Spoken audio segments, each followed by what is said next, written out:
I could do that all day. Hi, everybody. Lawman Mike of Lawman Guitars. That's www.lawmanguitars.com. I have got a really, really, really cool and very rare bass for you today. Now, you'd look at this, and I certainly did the same thing. I said, oh, it's a made in Japan Tisco. No problems. Well, let me tell you something. This is not a Tisco guitar. It is made in Japan, and it is old. It's a 1961 Ibanez, believe it or not. Now, you're probably saying, wow, I didn't know Ibanez went back that far. I didn't know that either. But Ibanez, of course, as everyone knows, made in Japan, certainly in the early days, and I didn't go through all the factories and all the stuff that a lot of the Ibanez guys would probably want to do to check me out. But do that. This guitar, I couldn't find the exact one in any of the catalogs I have in my stash to check out. But there's one very similar to it in 1962, and the case, which we'll get to here in just a minute, I'll show you the case, is shown in the 1961 catalog. The person I bought it from, who is an Ibanez expert, said it is definitely a 1961. So that's so much for the date. Now let's talk about this bass. This thing is so much fun to play. Have you ever just heard a bass neck described as a baseball bat?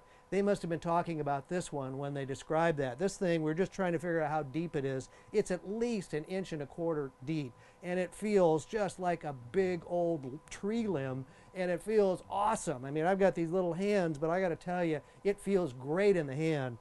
Jeff, the tech, set it up. We had to steam the neck just a little bit, heat it up to get it straightened out a little bit, but it is dead straight now. And we shimmed it just a little bit, and it plays awesome all the way up the neck.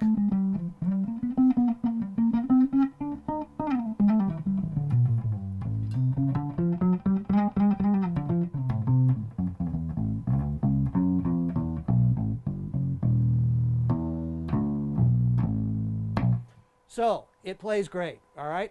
Now, let's talk about some really cool things about it. This pickup has got, you can't probably see it, but there's a little blue sparkle in there in these little slots on the case, which really makes it look very, very cool. Everyone who's been in the shop lately has remarked upon that pickup.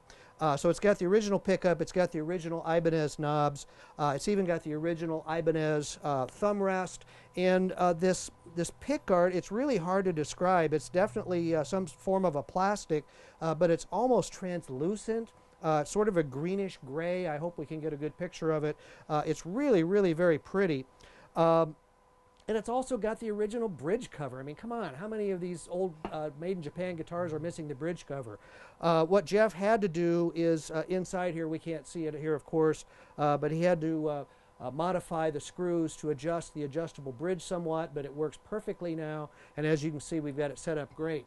It's got the original tuners on it, and the guitar is just in fabulous shape. You can see some of the finish crazing has resulted in some finish loss, but it looks really cool, and it just is solid as a rock. What I would do to this bass if I was going to gig with it, which I have certainly considered doing, I would probably upgrade the tuners, would be the only thing. Keep the originals in the case because they are old, and certainly we have better tuners out there to micro-tune our basses now. But the frets are in fabulous shape. You got tons of life in them. I've got this set up with flat wound, so you thumpers out there are certainly going to like the way this one moves for you. Focus. So anyway, great looking bass. It plays great, feels great, sounds great.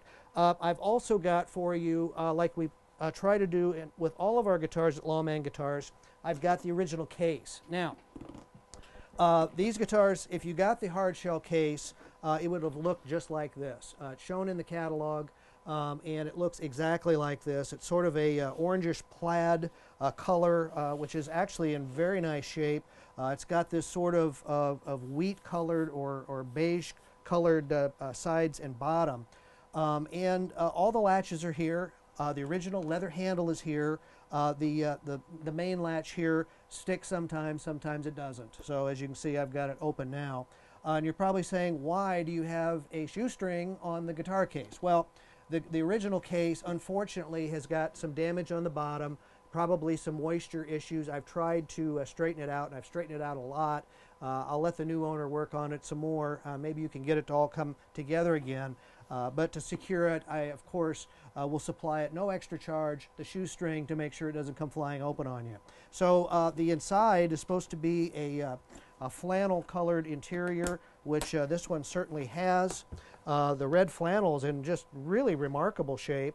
Like I said, I just wish the bottom of this was in better shape and it would have been perfect, but it has the accessory box and the cover. It's even got the little leather thing here to lift it up.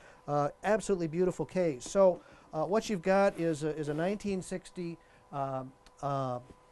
guitar case that goes with this 1961 Ibanez bass. It plays and sounds absolutely fantastic. You will not be disappointed. It is not a lot of dough to buy this particular instrument, and I hope someone who's going to play it is going to get it, because this guitar definitely needs to be played. So check it out and all the other really cool guitars we've got at www.lawmanguitars.com. I appreciate you watching this demo today, and hope we see you soon. Thanks a lot.